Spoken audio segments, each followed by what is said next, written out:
I'm a 30-year-old guy, just your average dude with a steady job and a knack for keeping my finances in check. Growing up, my family didn't have much, so I learned the hard way how to stretch a dollar, save for a rainy day, and avoid debt. I'm not rich by any means, but I've got no loans, a solid emergency fund, and a modest savings account for the future. My girlfriend, Sarah, 28, is the opposite in a lot of ways. She's vibrant, spontaneous, and has this incredible ability to make any moment feel alive. We'd been together for about a year, and I was always charmed by her free-spirited nature. She's the kind of person who can turn a mundane evening into an adventure, and I loved that about her. Sarah's approach to money, though, was a different story. She loved indulging herself, new outfits, upscale restaurants, impromptu getaways with friends. At first, I didn't mind. It's her money, her life, and she works hard, so who was I to judge?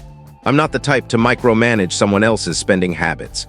But over time, I started noticing little comments she'd drop. Things like, credit card bills are the worst, or everything's so expensive these days. I brushed them off as casual complaints, figuring we all vent sometimes.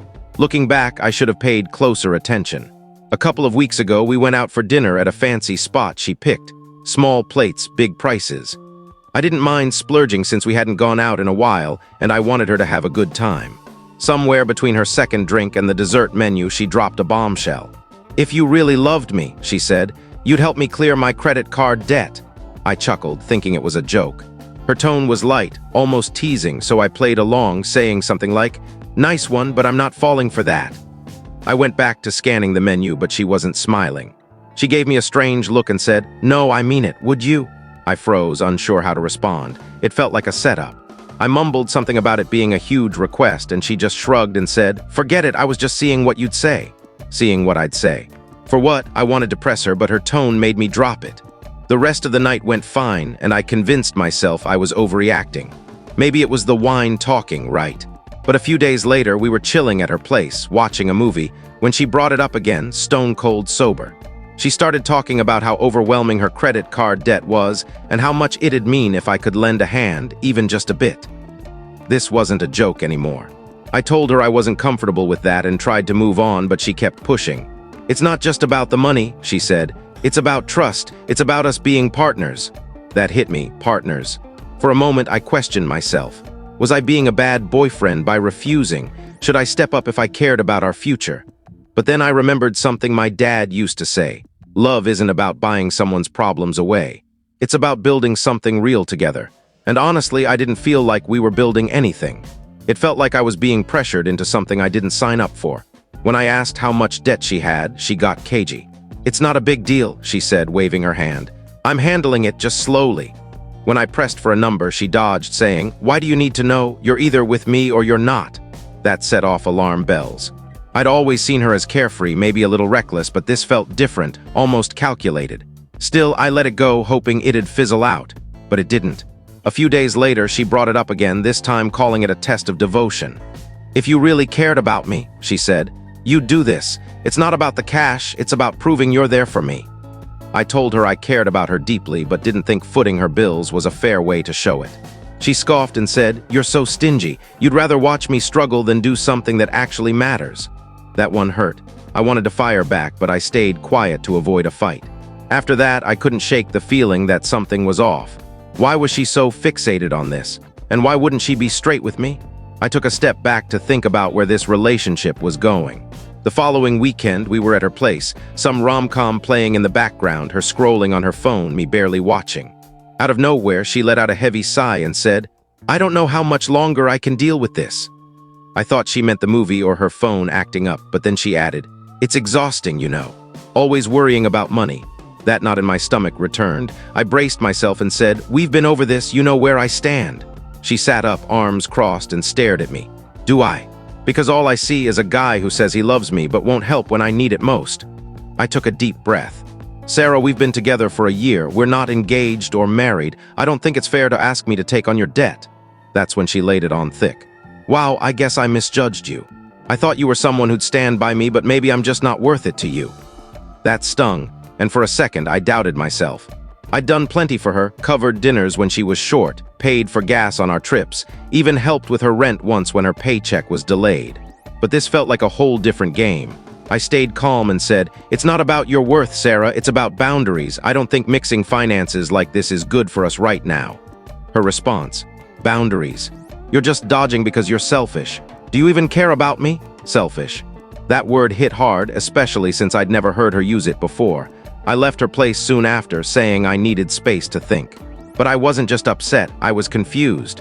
Why was she so relentless about this? What wasn't she telling me? Over the next few days, I noticed her mood swings more. One moment, she'd be her usual bubbly self, sending me funny memes. The next, she'd be distant, dropping snarky comments like, "Must be nice to live without a care in the world." When we went out, she'd swing between being overly sweet and making subtle digs. At one dinner, she told the waiter, he's the frugal one, doesn't believe in spoiling his girlfriend. She laughed, but her eyes said otherwise.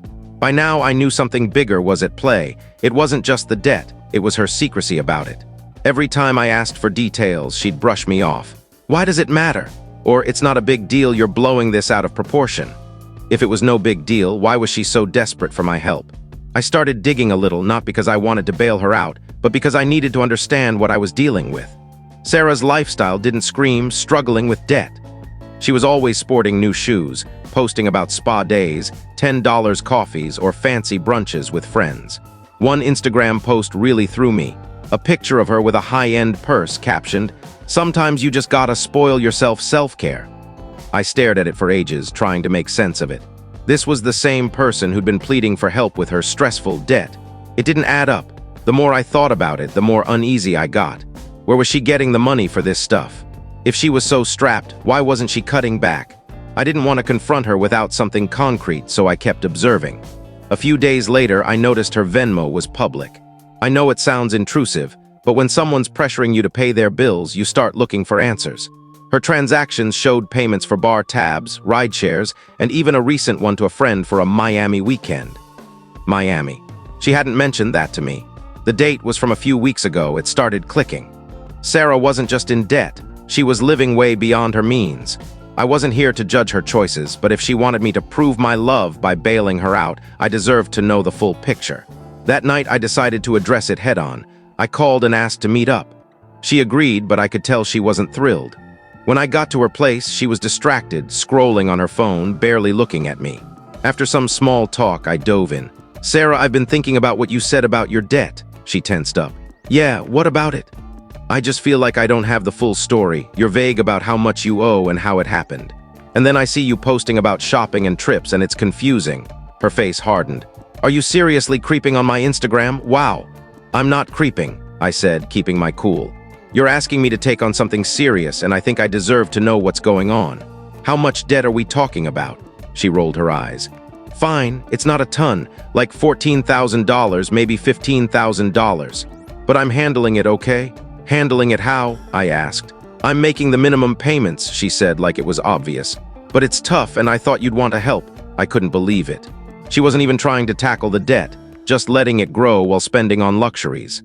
"Sarah," I said carefully, "why do you think it's my job to fix this for you?" Her face twisted like I'd offended her. "Because we're supposed to be a team. That's what couples do, they support each other. If it was the other way around, I'd help you." I couldn't hold back. "Would you?" "Because it looks like you're asking me to fix a problem you're not even trying to solve yourself. You're not cutting back, you're not planning, and you're not being open with me." That's when she snapped. She started shouting about how I was just like everyone else, how I didn't get what it was like to struggle, and how she should have known I wouldn't step up. I let her vent, but inside I was done. When she finally stopped, I stood up and said, "I think we're done here." That night, I blocked her on everything, Instagram, Venmo, all of it. I didn't wait for an apology or another jab about how cheap I was. She tried to make me feel guilty for setting boundaries, but I was done letting her manipulate me.